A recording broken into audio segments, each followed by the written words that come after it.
รับบริจาคดอกกุหลาบแดงขาวชมพูจำนวนมาก22ตุลาคมนำเอาดอกกุหลาบจัดถวายที่วิหารร5 23ตุลาคมรับบริจาคโรงทานตลอดทั้งวันเวลา 7:30 นาทีทำบุญตักบาตร 9:39 นาทีพิธีสืบชะตาเสริมดวง 19:19 นาทีพิธีบวงสรวงพระปิยมหาราชรัชกาลที่5 19:35 นาทีถึง 23 นาฬิกาพิธีพุทธาภิเษกตระกุดดินเผาปีที่ 6 และพระรอดดินเผาปีที่ 2 สอบถามรายละเอียดเพิ่มเติมได้ที่วัดดอนจันทร์โทร 053 240 184ข่าวสารเพื่อการประชาสัมพันธ์ขอเชิญชวนผู้ใจบุญใจกุศลร่วมทำบุญทอดผ้าป่าสามัคคีประจำปีพุทธศักราช 2568 เพื่อบูรณะวิหารปูพื้นกระเบื้องไวนิลตารางเมตรละ 699 บาทจำนวน 150 ตารางเมตรทำโครงเหล็กป้องกันนกรอบวิหารราดพื้นเททรายล้างหน้าวิหารราวบันไดเหล็กสแตนเลสทาสีรอบวิหารเปลี่ยนระบบไฟฟ้าปรับปรุงทัศนียภาพวิหารบูรณะปฏิสังขรณ์ถาวรวัตถุภายในวัดทอดถวายณวัดดอนตันตำบลเหมืองแก้วอำเภอแม่ริมจังหวัดเชียงใหม่ตรงกับวันเสาร์ที่1พฤศจิกายนพุทธศักราช 2568 ช่วงเช้า 9:39 นาทีเป็นต้นไปก็ขอเชิญชวนศรัทธานักศีลนักบุญทั้งหลายร่วมงานบุญทอดผ้าป่าสามัคคีครั้งนี้เพื่อบูรณะวิหารปูพื้นกระเบื้องไวนิลรวมไปถึงทำโครงเหล็กป้องกันนกรอบวิหารราดพื้นเททรายร้างหน้าวิหารราวบันไดเหล็กสแตนเลสทาสีรอบวิหารเปลี่ยนระบบไฟฟ้าปรับปรุงทัศนียภาพวิหารบูรณะปฏิสังขรณ์ถาวรวัตถุภายในวัดดอนตันตำบลเหมืองแก้วอำเภอแม่ริมจังหวัดเชียงใหม่เสาร์ที่1พฤศจิกายน 2568 นี้เชิญท่านร่วมงานร่วมบุญร่วมบริจาคได้บุญได้กุศลโดยทั่วหน้ากัน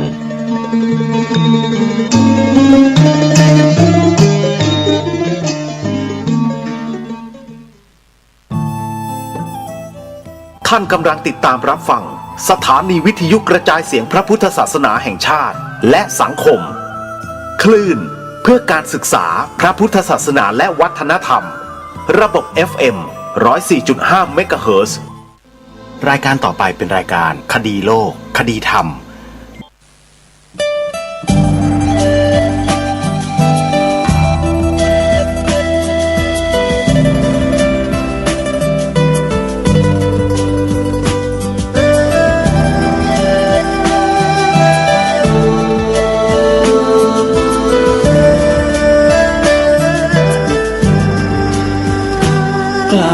คิด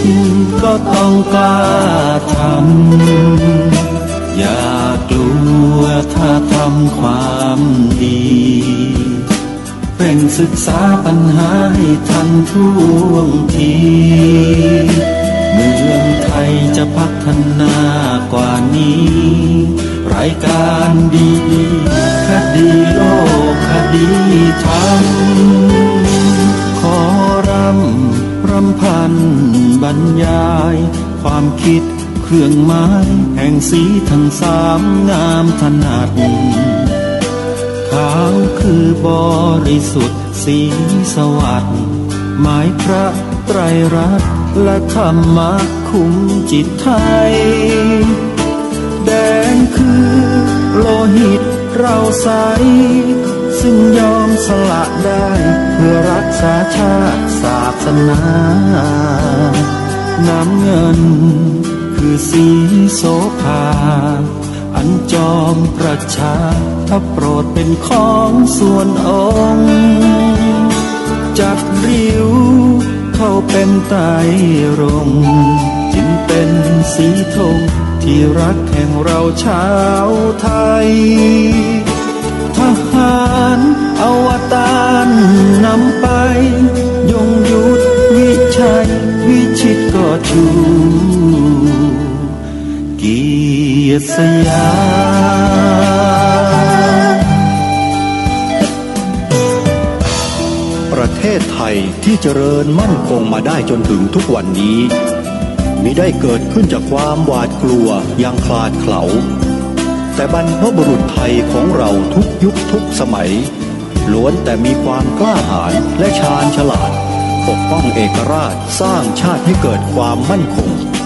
โดยมีธงแห่งพระไตรรัตน์เป็นเครื่องนำชัยจึงเป็นที่มาที่ไปของรายการคดีโลกคดีธรรม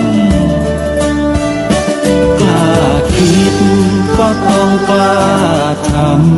ำอย่ากลัวถ้าทำความดีเร่งศึกษาปัญหาให้ทันท่วงทีเมืองไทยจะพัฒนากว่านี้รายการดีๆคดีโลกคดีธรรม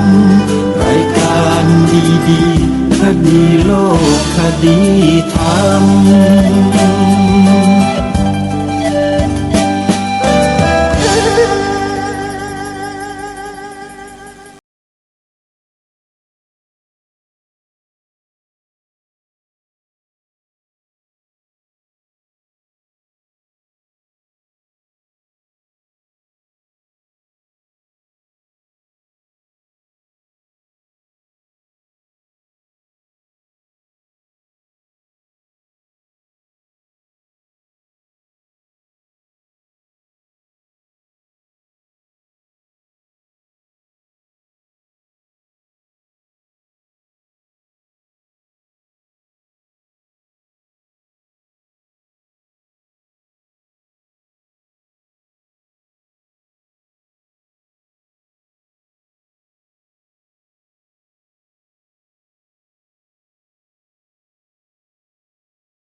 ทุกวันจันทร์ถึงวันศุกร์และวันเสาร์อาทิตย์ทางสถานีวิทยุแห่งนี้ท่านสามารถดาวน์โหลดแอปพลิเคชันที่ชื่อว่าวิทยุพุทธศาสนาทั่วไทยเพื่อติดตามรับฟังรายการคดีโลกคดีธรรมและรายการธรรมะสาระที่ดีๆจากสถานีวิทยุพระพุทธศาสนาแห่งชาติที่รวมกันอยู่ในแอปพลิเคชันนี้48สถานีทุกภูมิภาคของประเทศไทย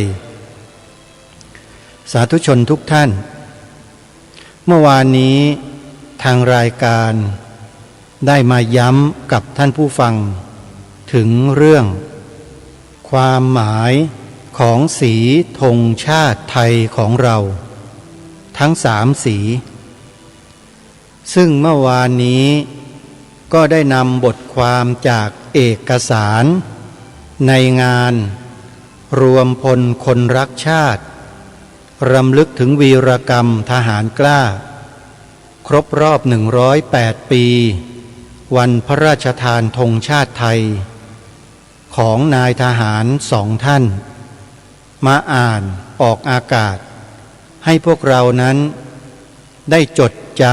ำแล้วนำไปถ่ายทอดให้ลูกหลานเยาวชนคนไทยของเราสืบต่อไปซึ่งก็ถือว่าพวกเราได้รับรู้รับทราบเป็นไปในแนวทางเดียวกันทั้งหมดแล้วหน้าที่ต่อไปก็คือท่านผู้ฟังนั่นแหละที่จะต้องรับช่วงกันต่อไป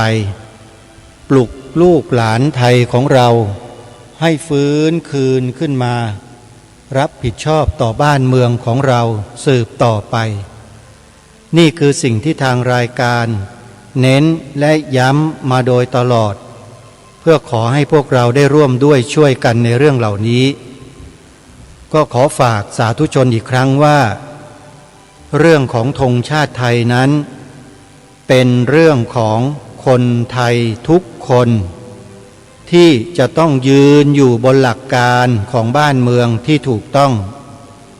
อย่าไปยืนบนหลักของใคร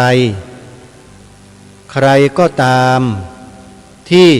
บิดเบือนด้วยวาจาก็ดีด้วยบทความใดๆก็ดีที่ต้องการจะให้คนไทยเราเข้าใจผิดในความหมายของสีธงชาติไทยของเรานั้นถือว่าคนพวกนั้นไม่หวังดีไม่ปรารถนาดีต่อชาติบ้านเมืองของเราทั้งหมดอ้างเหตุผลใดไม่ได้เลยไม่มีเหตุผลที่จะต้องมาเปลี่ยนแปลงไม่มีเหตุผลที่จะต้องมาบิดเบือนความหมายสีธงชาติเพราะองค์พระบาทสมเด็จพระมงกุฎเกล้าเจ้าอยู่หัวรัชกาลที่6ได้พระราชทานไว้อย่างถูกต้องชัดเจนหมดแล้วจะไปเปลี่ยนแปลงของพระองค์ไม่ได้นี่คือสิ่งที่เราจะต้องยืน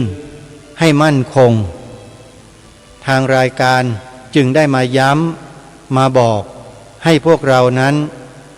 ร่วมด้วยช่วยกันใส่ข้อมูลเหล่านี้ที่ถูกต้องให้ลูกหลานเยาวชนคนที่เขาจะเติบโตแทนพวกเราในอนาคตให้เขายึดหลักการของบ้านเมืองนี้กันไว้ท่านผู้ฟังอันนี้คือเรื่องใหญ่และเป็นเรื่องสำคัญเมื่อวานนี้อาตมาภาพเปิดดูเฟซบุ๊กก็ไปเปิดไล่ดูไปเรื่อยๆก็ไปเจอโพสต์ของพิพิธภัณฑ์ธงชาติไทยโดยคุณพฤทธิพลประชุมผลได้ออกมาประกาศบอกกับพี่น้องคนไทยทั่วราชอาณาจักรถึงเหตุการณ์ที่เกิดขึ้นสดๆร้อนๆว่ามีคนทำคลิปบิดเบือนความหมายสีธงชาติของเราอีกแล้วเมื่ออาตมาภาพดูและฟังจนจบก็ทำการแชร์คลิปดังกล่าวไว้ในเฟซบุ๊กของตนเองซึ่งสาธุชนญาติโยมสามารถเปิดเข้าไปดูฟังแล้วช่วยกันแชร์ต่อกันไปเยอะๆโยมขบวนการทำลายความหมายสีธงชาติของเราเนี่ยมันมีมาเรื่อยๆไม่เคยหยุดไม่เคยหย่อนนี่ถ้าเกิดลูกหลานเยาวชนเราที่เล่นโซเชียลไปเจอข้อมูลที่ผิดอย่างนี้เข้าโดยที่เราไม่เคยบอกเคยสอนไม่เคยปลูกฝังในสิ่งที่ถูกต้องให้แก่เขาเลยเนี่ยเด็กๆเยาวชนเหล่านั้นก็จะยึดถือข้อมูลที่ผิดเหล่านั้นไปเป็นประทัดฐานของชีวิตของตนเองแล้วลองคิดดูว่าถ้าเด็กเยาวชนเราไปรับข้อมูลผิดเหล่านี้มากขึ้นเพิ่มขึ้นมากขึ้นเพิ่มขึ้นบ่อยๆซ้ำๆโดยที่ไม่มีใครป้อนข้อมูลที่ถูกต้องให้แก่เขาเลยเนี่ยลองนึกดูทีว่าบ้านเมืองเรามันจะเป็นยังไงมันจะเกิดความแตกแยกทางความเข้าใจทางความคิดในเรื่องที่สำคัญของชาติเรื่องนี้แค่ไหนแล้วต่อไปจะเปิดการทะเลาะเบาะแว้งแตกแยกใหญ่กันแค่ไหนท่านผู้ฟังลองคิดดูอย่าคิดว่าเรื่องนี้เป็นเรื่องเล็กๆนะโยมท่านผู้ฟังฮะเรื่องใหญ่นะบิดเบือนความหมายของชาติบ้านเมืองนะเนี่ยนี่แหละคือสิ่งที่ทางรายการกลัวมาโดยตลอดว่าลูกหลานเยาวชนและคนไทยเราเนี่ยจะไปติดกับดักความไม่ถูกต้องเหล่านี้ของคนที่ไม่หวังดีไม่ปรารถนาดีต่อชาติบ้านเมืองของเราโดยไม่รู้ตัวจึงได้ทำข้อมูลที่ถูกต้อง นำเสนอข้อมูลที่ถูกต้องเหล่านี้ผ่านสื่อต่างๆอย่างต่อเนื่องมาโดยตลอดโดยเฉพาะรายการคดีโลกคดีธรรมจะกล่าวไปแล้วเป็นเพียงรายการเดียวในโลกก็ว่าได้ที่พูดเรื่องนี้มาโดยตลอดท่านผู้ฟังว่าจริงไหมท่านผู้ฟังเคยเห็นรายการวิทยุรายการโทรทัศน์รายการ YouTube รายการ Facebook ที่ไหนย้ำในเรื่องเหล่านี้เท่ากับรายการคดีโลกคดีธรรมบ้างไม่มีใช่ไหมท่านผู้ฟังนั่นแหละบอกกับท่านผู้ฟังไว้เลยว่าเรื่องนี้เป็นเรื่องสำคัญและเป็นเรื่องใหญ่มากสัญลักษณ์ของประเทศชาติบ้านเมือง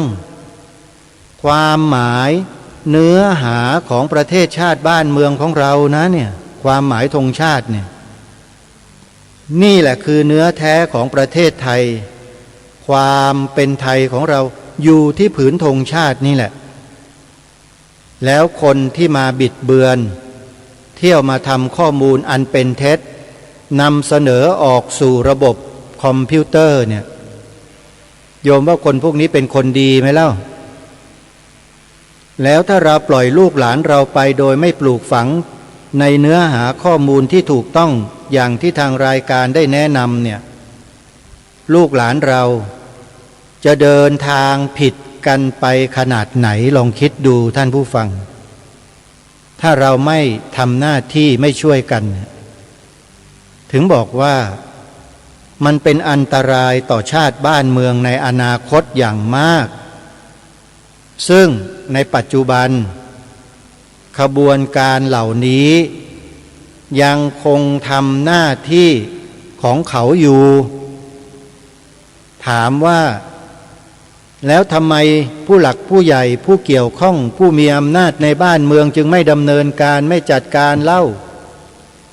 เรื่องนี้อาตมาภาพตอบออกไปในรายการหลายครั้งแล้วท่านผู้ฟังหลายท่านก็คงจะเข้าใจแล้วนะว่าทำไมแต่ถ้าหากยังมีคำถามนี้อยู่อีกอาตมาก็จะตอบอีกเหมือนกันที่โยมถามว่าแล้วทำไมผู้มีอำนาจผู้ที่เกี่ยวข้องรับผิดชอบจึงไม่ดำเนินการจัดการล่ะอาตมาจะตอบแบบปฏิปุจฉานะโยมนี่คือคำตอบชนิดหนึ่งที่พระสัมมาสัมพุทธเจ้าใช้ในการตอบปัญหาบางอย่างที่ไม่สามารถจะตอบตรงๆได้แต่จะเป็นการย้อนคำถามกลับไปหาผู้ที่ถามนั่นแหละอาตมาก็จะถามกลับไปว่าท่านที่ถามอาตมาแบบเนี้ยท่านเชื่อไหมว่าตำแหน่งใหญ่ๆโตๆในบ้านเมืองก็ดีในโลกนี้ก็ดีเนี่ยตำแหน่งที่มีอำนาจนะเขาใช้เงินซื้อกันได้ไหมมีการซื้อขายตำแหน่งกันไหมโยมในบ้านเมืองเรามีไหมนั่นแหละคือคำตอบของอาตมาถ้าโยมตอบถูกก็สามารถตอบโยมได้ถูกเหมือนกันนั่นแหละคือคำตอบโยมมันอยู่ที่โยมล่ะว่าโยมมีความเข้าใจยังไงกับคำถามที่ย้อนกลับไปนี้ว่าโยมเชื่อไหมล่ะว่าตำแหน่งใหญ่ๆโตๆทางอำนาจเขาใช้เงินซื้อกันได้เชื่อไหมแล้วโยมเข้าใจหรือยังว่าทำไมเขาจึงไม่ดำเนินการเรื่องนี้คงเข้าใจแล้วนะอาตมาภาพคิดว่าญาติโยมเราเนี่ยมีปัญญามีความฉลาดเพียงแค่คำถามนี้ที่ถามไปโยมก็น่าจะรู้แล้วแหละว่าทำไมเขาจึงไม่ทำหน้าที่ไม่จัดการเข้าใจแล้วนะนี่แหละคือคำตอบท่านผู้ฟังเพราะฉะนั้นอาตมาจึงไม่รอคนพวกนั้นเพราะไม่มีความเชื่อมั่นเคยนำเรื่องนี้ไปบอกไปมอบข้อมูลให้แต่เรื่องนี้ก็เงียบเข้ากลีบเมฆทุกครั้งเลย เพราะฉะนั้นไม่ต้องไปถามหาคนที่มีอำนาจหน้าที่คนที่มีอะไรต่อมีอะไรนะโยมไม่ต้องถามว่าทำไมเขาไม่ทำหน้าที่ไม่ต้องถามนะเรานี่แหละทำกันเองเลยทำยังไงช่วยกันเผยแพร่ความหมายธงชาติไทยที่ถูกต้องให้แก่ลูกหลานเยาวชนและคนไทยของเราให้มากที่สุดแล้วทำกันให้ต่อเนื่องอย่าหยุดอัญเชิญบทพระราชนิพนธ์ความหมายธงไตรรงค์หรือธงชาติไทยของพระบาทสมเด็จพระมงกุฎเกล้าเจ้าอยู่หัวรัชกาลที่ 6นี่แหละมาถ่ายทอดให้กับประชาชนคนไทยลูกหลานเยาวชนนักเรียนนักศึกษาข้าราชการทุกหมู่เหล่าให้เขายึดถือความถูกต้องในข้อนี้กันไว้ให้เป็นชีวิตและจิตใจของตนเองเราทำกันได้มันอยู่ที่เรากันทุกคนไม่ได้อยู่ที่คนมีอำนาจเพียงไม่กี่คนเท่านั้นคนเหล่านั้นเราอย่าไปหวังอาตมาขอบอกว่าอย่าไปหวังว่าเขาจะแก้เขาจะไขหรือเขาจะทำอะไรในสิ่งที่ผิดเหล่านี้ไม่มีทางถ้าทำมาตั้งนานแล้วนอกจากจะไม่ทำแล้วเนี่ยบางคนนะยังไปช่วยส่งเสริมคนที่กระทำความผิดโดยการบิดเบือนความหมายธงชาติไทยเสียเองก็มีเหมือนอย่างที่สาธุชนได้ฟังรายการคดีโลกคดีธรรมจากสถานีวิทยุวัดบ้านปลาคูนเมื่อวัน2 วันที่ผ่านมาเนี่ยคงจะทราบกันดีนะโยมชาววัดบ้านปลาคูนชาวจังหวัด101ชาวอำเภอท่าตูมรัตนบุรีที่ฟังรายการคดีโลกคดีธรรมในตอนบ่ายโมงถึง2 โมงเย็นน่ะถึงบ่าย2 โมงน่ะโยมคงจะทราบดีใช่ไหมว่าเป็นใครนั่นแหละเห็นไหมล่ะนอกจากที่จะไม่แก้ไขในสิ่งผิดแล้วยังช่วยทำความผิดซ้ำๆซากๆอยู่เช่นนี้กันตลอดนี่แหละคือบ้านเมืองไทยของเราญาติโยมอย่าไว้ใจทางอย่าวางใจคนจะจนใจเองจงไว้ใจตัวเองมั่นใจตัวเองแล้วบอกตัวเองให้ต่อเนื่องตลอดไปว่าเราทำได้เราทำได้เราทำได้บอกกับตัวเองว่าเราทำได้แต่ที่ทำไม่ได้ก็เพราะเราไม่ทำเองอย่าลืมนะองค์พระศาสดาสัมมาสัมพุทธเจ้าสอนเรื่องกรรมคือการกระทำคนดีคนเลวคนชั่วคนอะไรก็แล้วแต่ไม่ได้ขึ้นอยู่กับโคตรวงตระกูลชาติกำเนิดพระพุทธเจ้าตรัสสอนไว้ว่าไม่ใช่จะดีจะชั่วจะเลวจะอะไรก็แล้วแต่ขึ้นอยู่กับการกระทำคำพูดนี่ก็เป็นการกระทำชนิดหนึ่งเป็นกรรมอย่างหนึ่งนะคำพูดเนี่ยคือวจีกรรมคนที่กระทำกรรมผิดกระทำกรรมที่ไม่ถูกต้องต่อชาติบ้านเมืองเนี่ยชีวิตไม่มีดีหรอกท่านผู้ฟังถึงแม้ว่าจะมีเกียรติยศชื่อเสียงมีตำแหน่งอำนาจหน้าที่เงินทองร่ำรวยมีชื่อเสียงเพียงใดก็ตามแต่ถ้ายังกระทำกรรมเลวๆอยู่แบบนี้เรื่อยไปเนี่ยมันก็หาความดีไม่ได้เหมือนกันท่านผู้ฟังโดยเฉพาะความเลวในระดับการทำลายชาติบ้านเมืองของตัวเองแบบนี้ด้วยแล้วเนี่ยหาความดีที่จะมากลบเกลื่อนยากเหลือเกินหาความดีจะมาลบล้างเนี่ยก็ไม่ได้เพราะมันเป็นการกระทำบาปกรรมที่ใหญ่มาก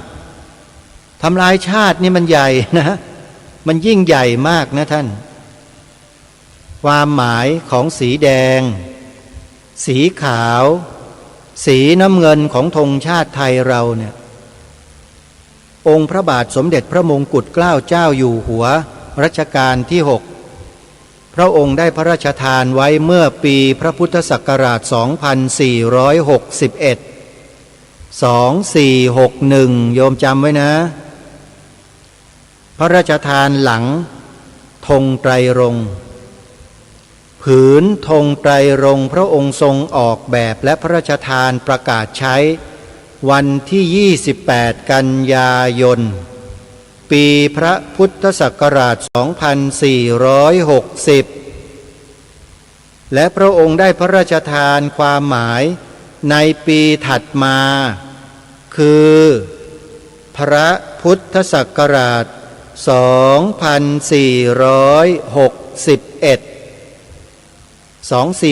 2461 นับมาถึงวันนี้ก็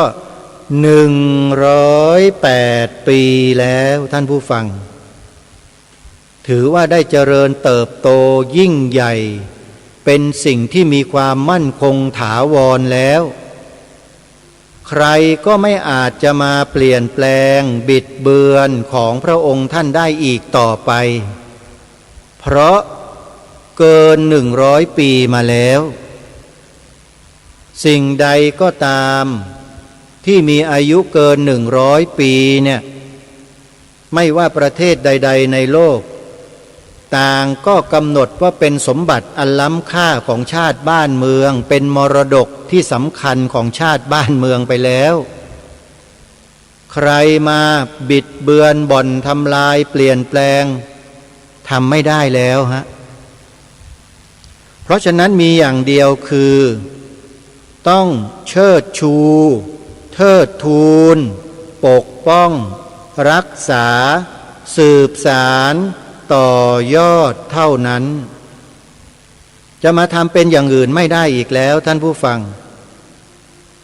เพราะฉะนั้นจึงถือเป็นหน้าที่ของลูกหลานคนไทยทั้งหมดจะต้องร่วมด้วยช่วยกันอัญเชิญบทพระราชนิพนธ์ความหมายธงไตรรงค์นี้ไป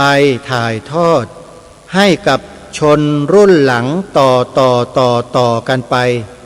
ไม่มีหยุดยั้งชั่วกาลปวสาน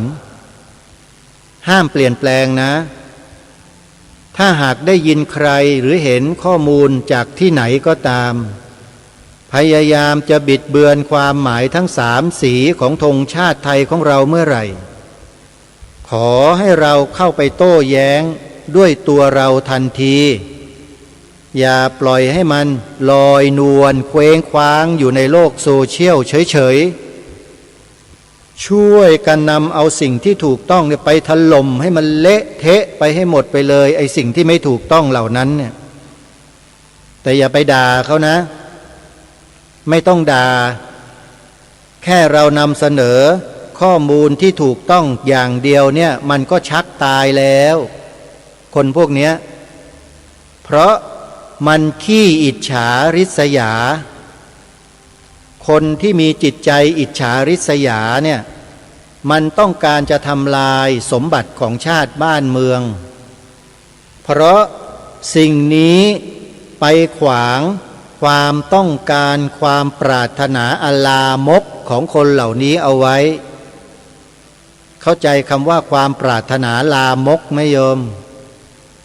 เป็นยังไงความปรารถนาลามกของคนพวกนี้ที่บิดเบือนเปลี่ยนแปลงความหมายสี3 สีของธงชาติเนี่ยเขามีความปรารถนาลามกคือ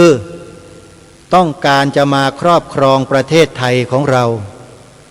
ให้พวกเราตกเป็นทาสของเขามีอยู่แค่นี้แหละที่เขาต้องการแล้วท่านว่าไอ้ความปรารถนาแบบเนี้ยเป็นความปรารถนาดีเหรอไม่ใช่เป็นความปรารถนาลามกมาตั้งแต่ก่อน2475แล้วมันมาปรากฏเมื่อ2475อย่างเด่นชัดมาจนถึงวันนี้แหละความปรารถนาลามกของคนพวกนี้เพราะฉะนั้นพวกเราท่านทั้งหลายตื่นเถอะท่านเชื่อเถอะนะมาช่วยกันปกป้องความเป็นไทยของเราตรงนี้ด้วยกันอย่าให้ใครมาทำลาย สิ่งที่บรรพชนบรรพบุรุษของเราใช้ชีวิตเลือดเนื้อแลกมายอมไม่ได้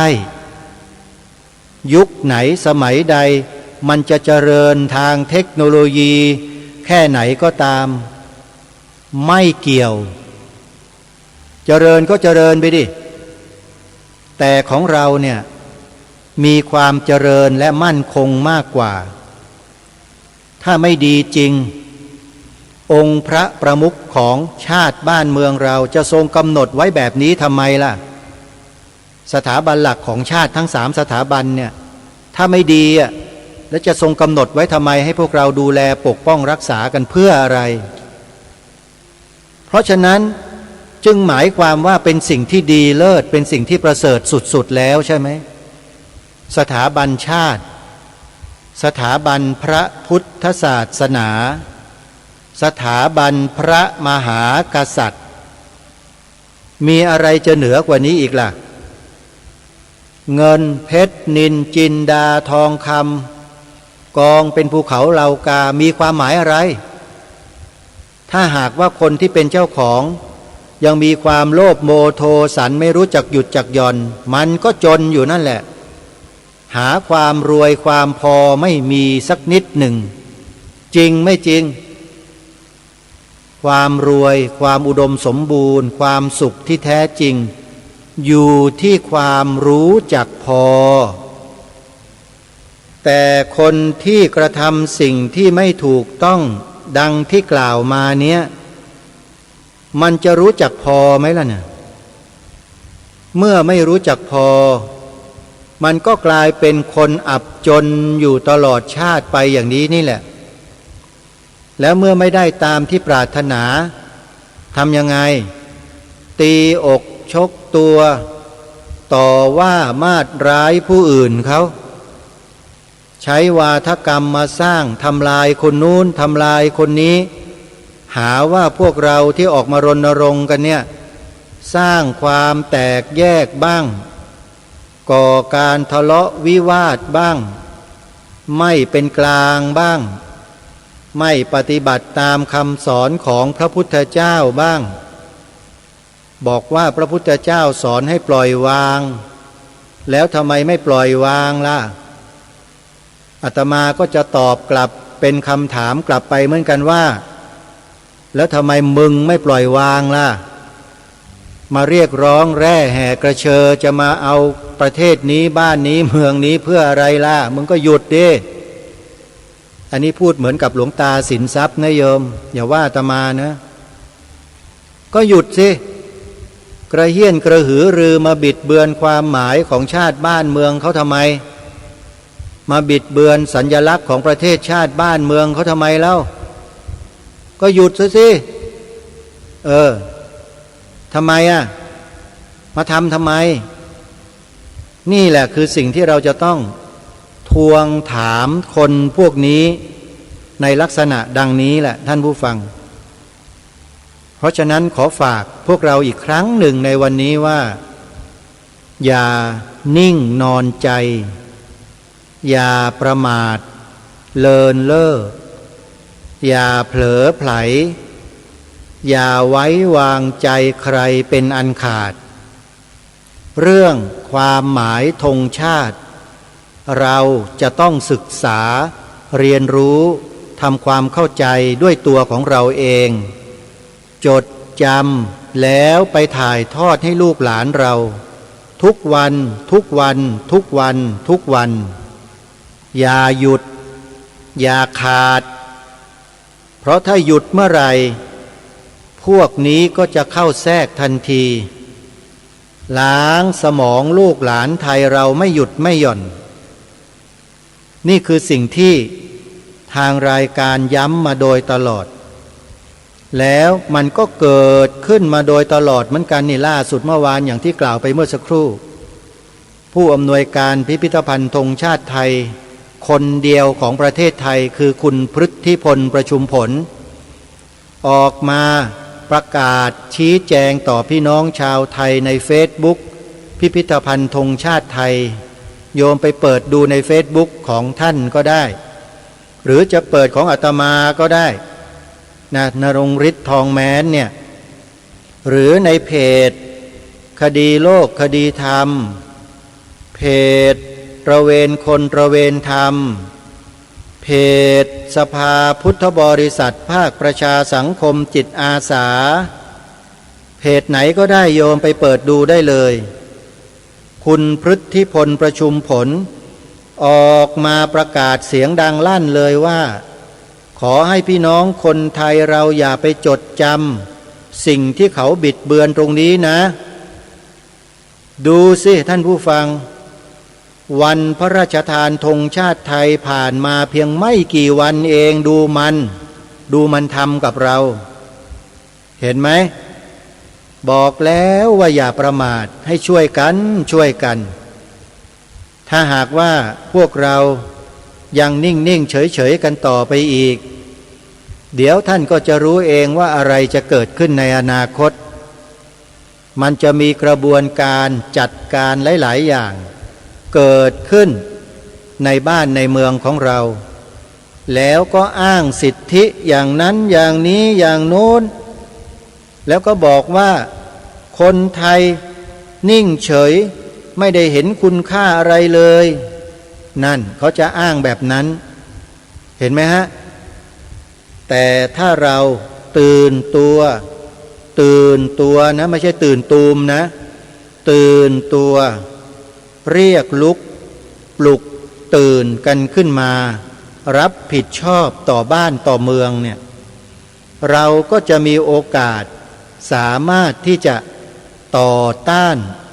ข่าวข้อมูลที่อันเป็นเท็จเหล่านั้นได้อย่างสบาย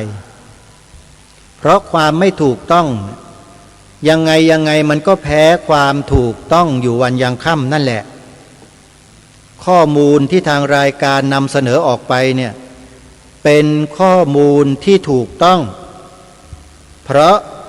องค์พระบาทสมเด็จพระมงกุฎเกล้าเจ้าอยู่หัว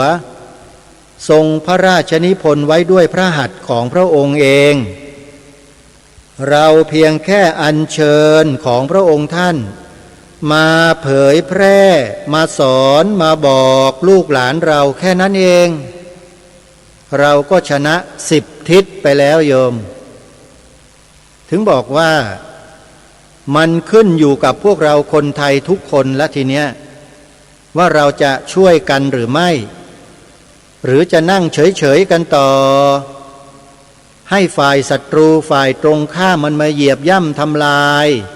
สมบัติของชาติบ้านเมืองของเราต่อไปอย่างกระนั้นหรือ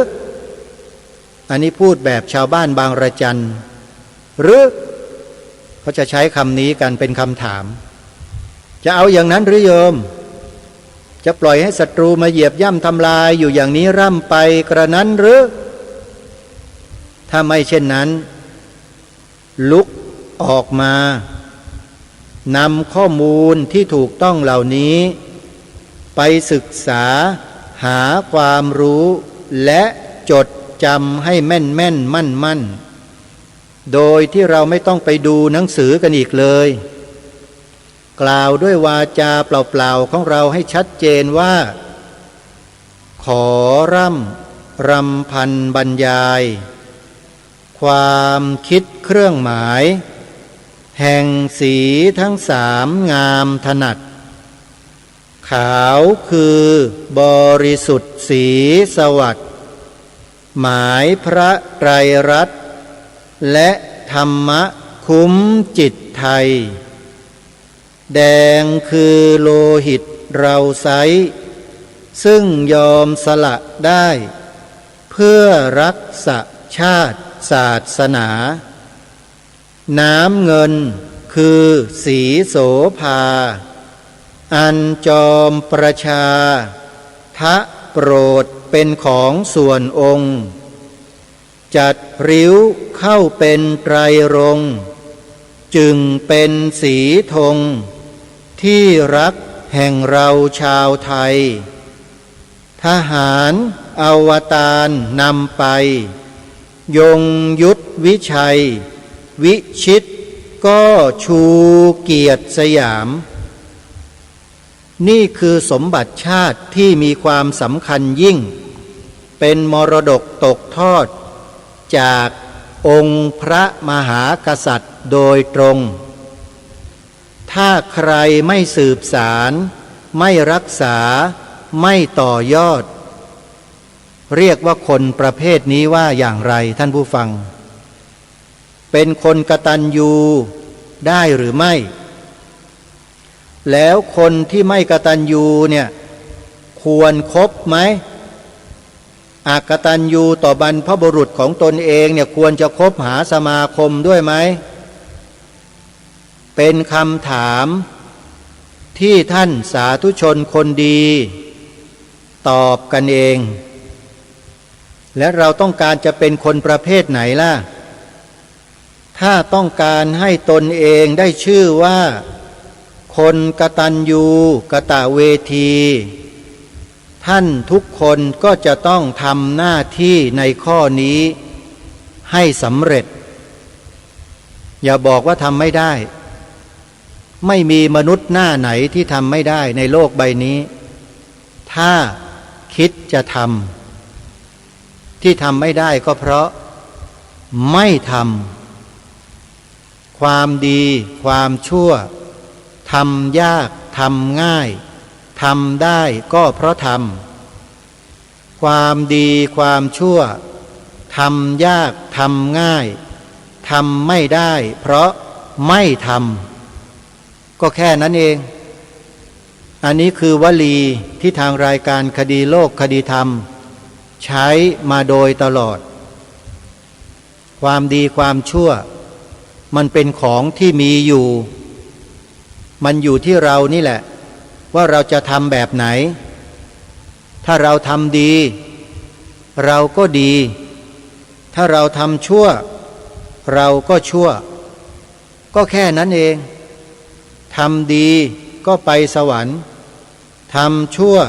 ก็ลงนรกเลือกกันได้แต่ถ้าจะเลือกลงนรกเราไม่คบด้วยไม่ญาติดีด้วยไม่ถือเป็น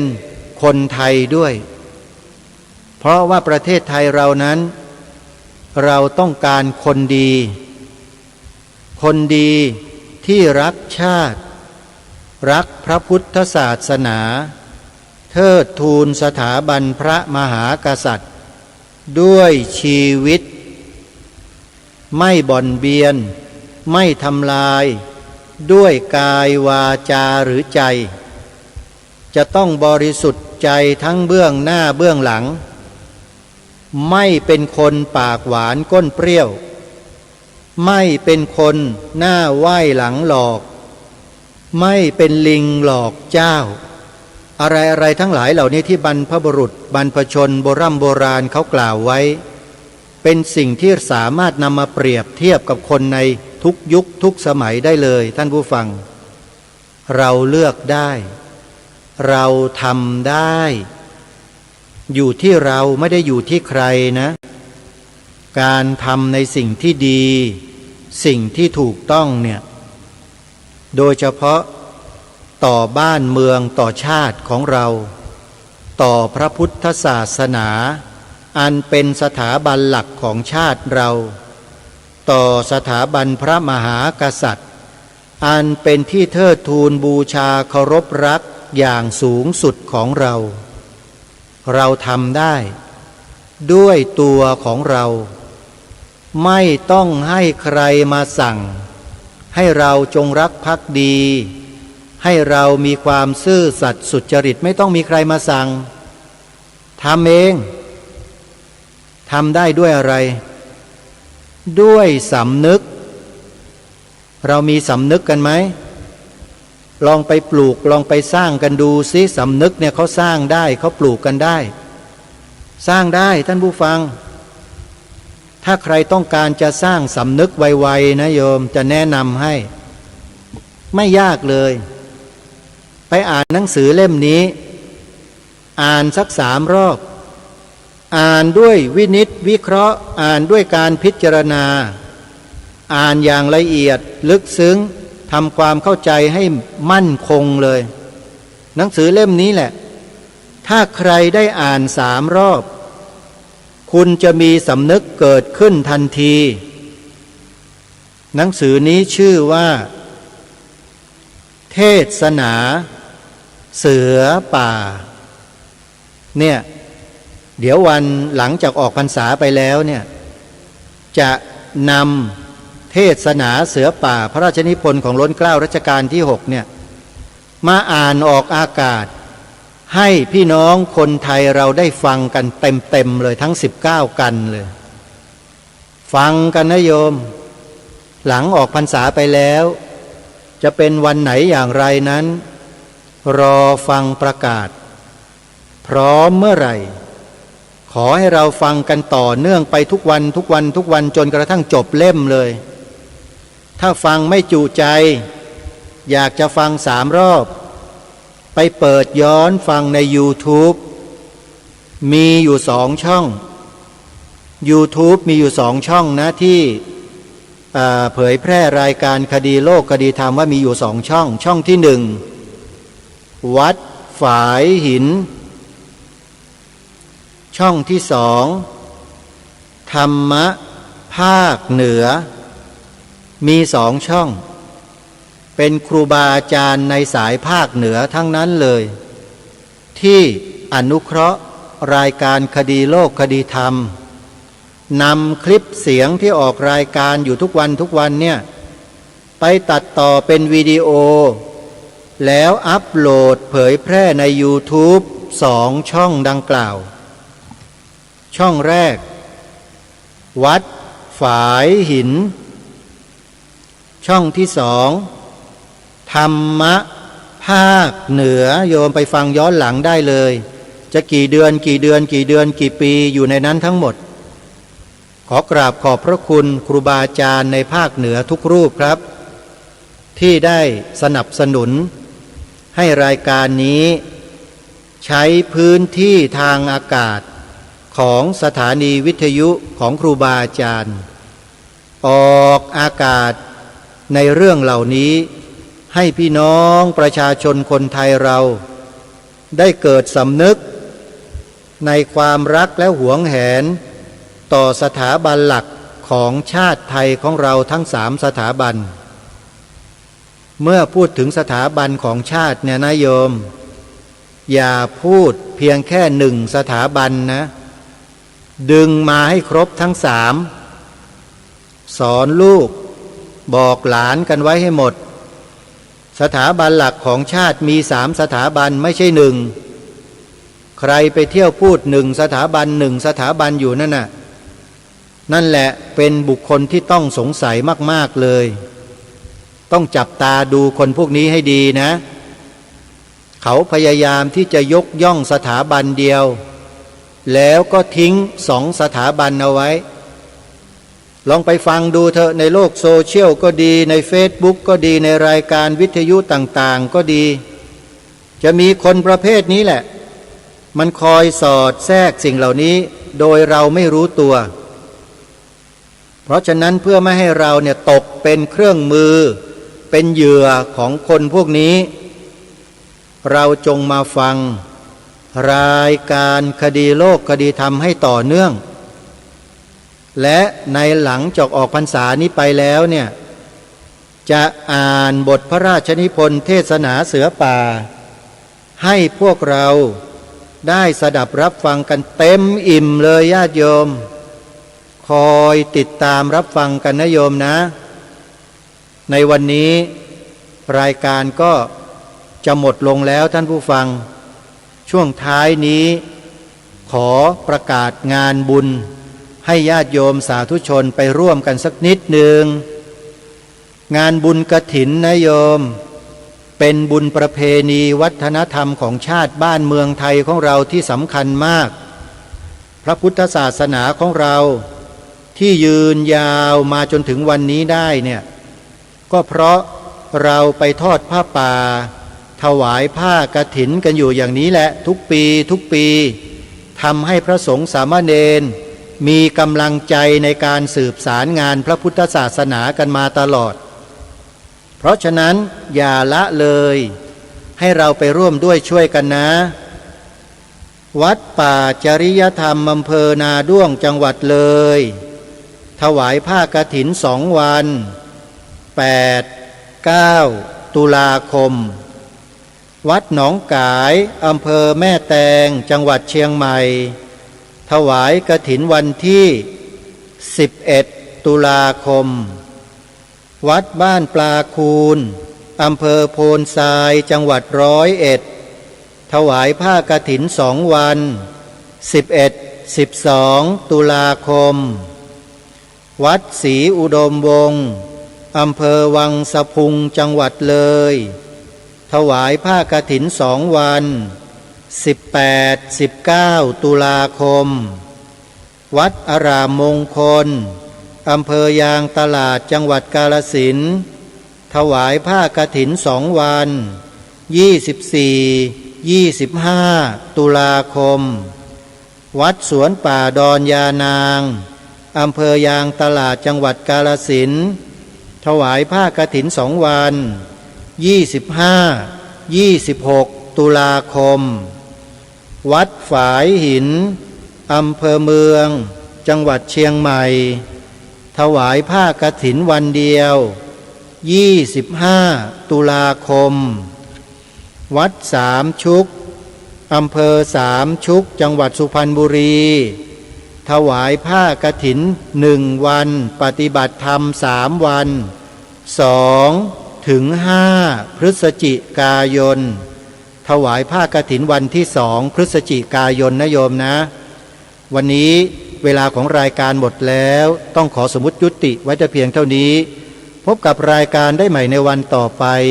ขอความสุขความสวัสดีในธรรมแห่งองค์สมเด็จพระบรมศาสดาสัมมาสัมพุทธเจ้า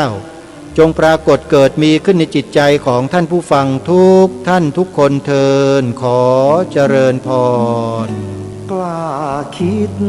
ก็ต้องกล้าทำอย่ากลัวถ้าทำความดีเร่งศึกษาปัญหาให้ทันท่วงทีเมืองไทยจะพัฒนากว่านี้รายการดีๆคดีโลกคดีธรรมขอรำพันบรรยายความคิดเครื่องไม้แห่งสีทั้ง3งามถนัด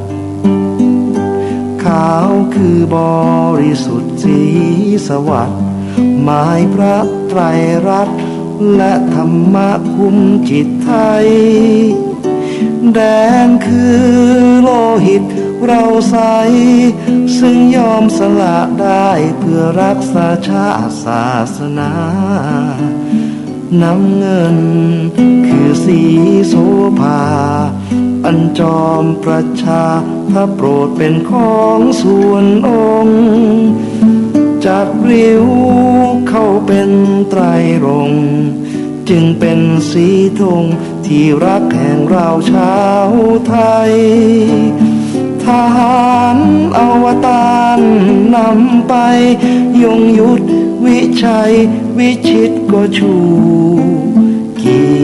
ยรติสยาม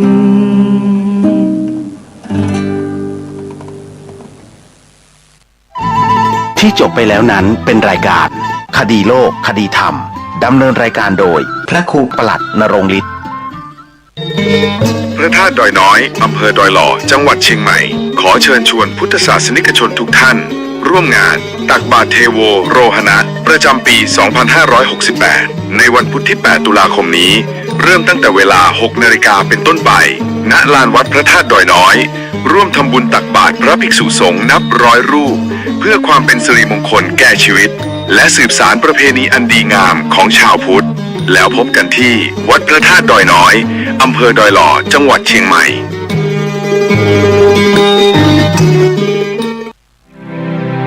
พิธีเทวาภิเษกวันปิยมหาราชรัชกาลที่ 5 วัดดอนจันทร์อำเภอเมืองจังหวัดเชียงใหม่